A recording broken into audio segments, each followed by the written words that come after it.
We're going to talk on how to protect your employees when they become a target of choice. This is not, random spam that gets sent and see who bites the hook, but this is when people are really interested in getting into your companies.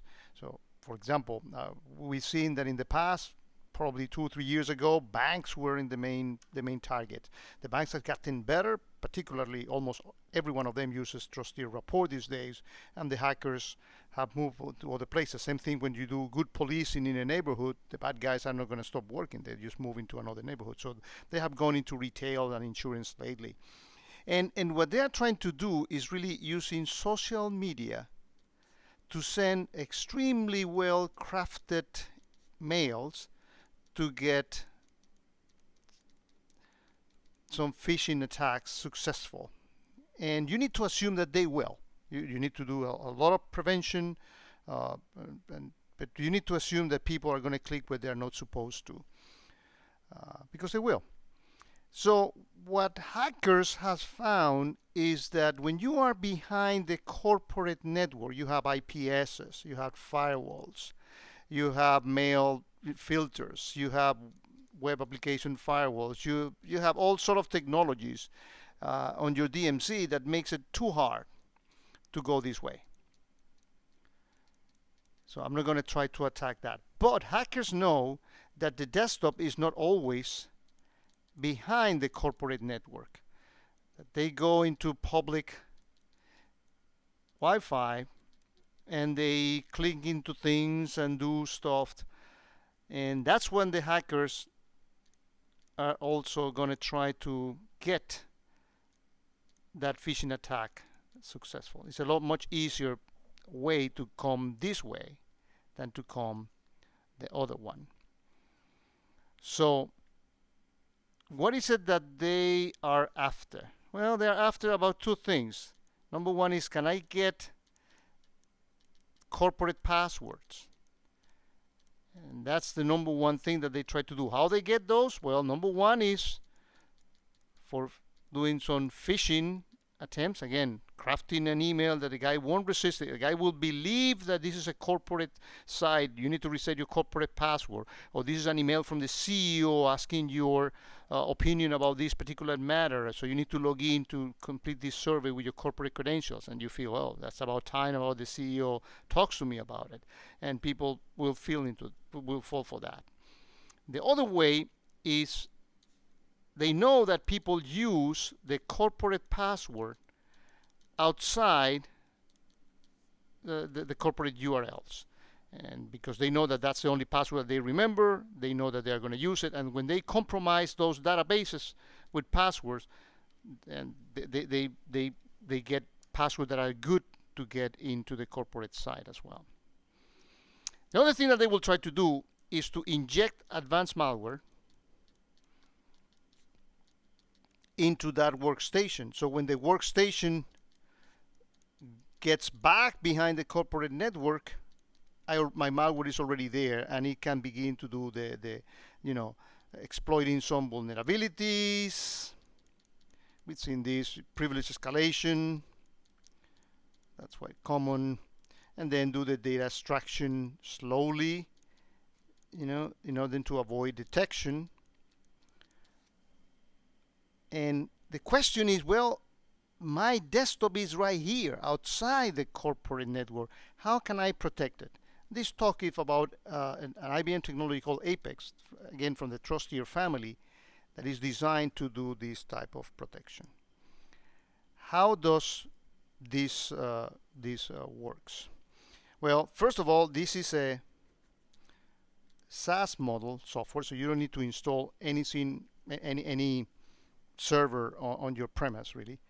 And what you do, this is actually a very simple deployment, is that the administrator for Apex configures the agent that is going to be installed on every desktop. And this works for Windows as well as Macs. And so the admin goes into the corporate URL. It's very simple to actually do basic things like, for example, I'm going to define what is the AD domain that this user will authenticate against. Other things like, what are the corporate URLs? What are the places where I want people to actually use the corporate password in? Very trivial installation. So then the desktop gets the software, the Apex installed, either by clicking on the link when they go into the VPN if they don't have it, or by endpoint manager or SCCM, whatever mechanism you prefer to have. But the installation takes less than a minute to complete. Now, this user, when he's behind the corporate network, at one point he's definitely going to authenticate into that domain of Active Directory. So here's Active Directory, and the guy authenticates into it, and then from that point on, Apex associates that username with that unique device. Very good. Now, the user walks away from the corporate network, and he does any one of these.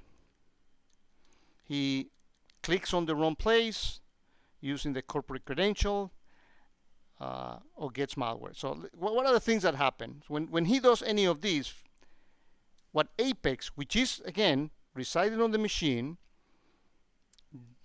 when you first log in into any corporate site, the tool takes a hash of the corporate password and stores it salted and very securely into the agent, and it remembers that that's a corporate password. When you go outside the corporate place, either by phishing, because the URL looks very credible, that is a corporate site, or you simply go into your Facebook and you want to use the same corporate password for Facebook. Every time that the agent sees that you put a password in any password field on any form, it's going to actually also take a hash. If the hash match, they know that you've been using the corporate password inadvertently or voluntarily outside the corporate network, and the agent actually blocks you from doing that. So there is one way of really protecting you. Also, this is not the topic the video to talk about it, but Trusteer, Apex, and Rapport are famous for detecting malware infection and data extraction and particularly Java. Extremely good technology for that. So when it detects that there's some malware in it, also is going to block it. And in any event, the workstation that is outside the corporate network is going to be sending logs into the cloud, into the Trusteer cloud. And guess what? The Trusteer cloud has the capability, because it knows every device individually, so it knows what the devices are for your corporation, with an element called ALM, which is Apex Local Manager. It's capable of forwarding to your SIEM information that says, username X, the one that authenticated to AD, and also gets the machine names from the host name. Did any one of these? It has been phished, it has malware that got infected or attempted to do malware. So the SIEM, even when the guy is outside the corporate network, knows about it. So when the guy comes back into the corporate network, what you can do is that you can actually quarantine that user if the log says that they are infected, or you can monitor them closely because they are risky type of users. So again, we can achieve protection, the same protection, in some cases even complementary protection to the one that you get behind the corporate network. We can also do it when the user is outside the network as well with Trusteer Apex.